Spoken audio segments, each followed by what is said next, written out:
আজ Asia cup super ফোরের গুরুত্বপূর্ণ ম্যাচে মুখোমুখি হচ্ছে বাংলাদেশ এবং ভারত। দুবাই আন্তর্জাতিক স্টেডিয়ামে রাত 8:30টায় শুরু হবে ম্যাচটি।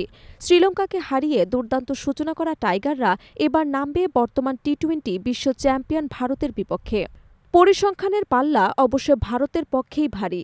2024 সাল থেকে এখন পর্যন্ত মোট 35টি টি-20 ম্যাচ খেলেছে তারা, আর এর মধ্যে জয় এসেছে 32টিতেই। সূর্যকুমার যাদবের নেতৃত্বে শক্তিশালী ভারতকে তাই ফেভারিট ধরা হচ্ছে। তবে বাংলাদেশের কোচ ফিল সিমন্স মনে করছেন প্রতিটি দলেরই ভারতকে হারানোর সামর্থ্য রয়েছে। তিনি স্পষ্ট জানিয়ে দিয়েছেন, অতীত নয়, গুরুত্বপূর্ণ হল নির্দিষ্ট দিনের পারফরম্যান্স। 3.5 ঘণ্টার খেলায় নিজেদের সেরাটা দিতে পারলেই জয় আসতে পারে বাংলাদেশের ঘরে। এই ম্যাচে বাংলাদেশ একাদশে কিছু পরিবর্তন আনতে পারে। ওপেনিংয়ে সাইফ হাসান এবং তানজিদ হাসান তামিমের খেলা নিশ্চিত হলেও অধিনায়ক লিটন দাসের চোট চিন্তার কারণ হয়ে দাঁড়িয়েছে। গুরুতর না হলেও লিটন শেষ পর্যন্ত খেলতে না পারলে একাদশে সুযোগ পেতে পারেন নুরুল ইসলাম সোহান। 3 নম্বরে লিটন না থাকলে দলের ভারসাম্যে আসবে বড় পরিবর্তন। মধ্যক্রমে আছেন তাওহিদ হৃদয়, শামীম হাসান পাটোয়ারি এবং জাকের আলী অনিক। আগের ম্যাচে গুরুত্বপূর্ণ ইনিংস খেলা এই তিনজনকে ধরে রাখার সম্ভাবনা প্রবল।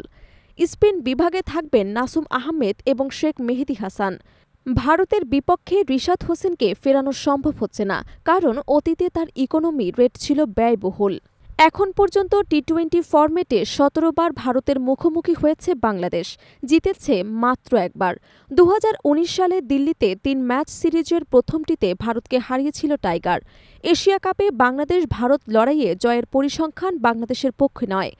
15 ম্যাচে মাত্র 2 বার জিতেছে টাইগাররা, আর হেরেছে 13 বার। তবু শ্রীলঙ্কার বিপক্ষে জয় টাইগারদের আত্মবিশ্বাস জুগিয়েছে।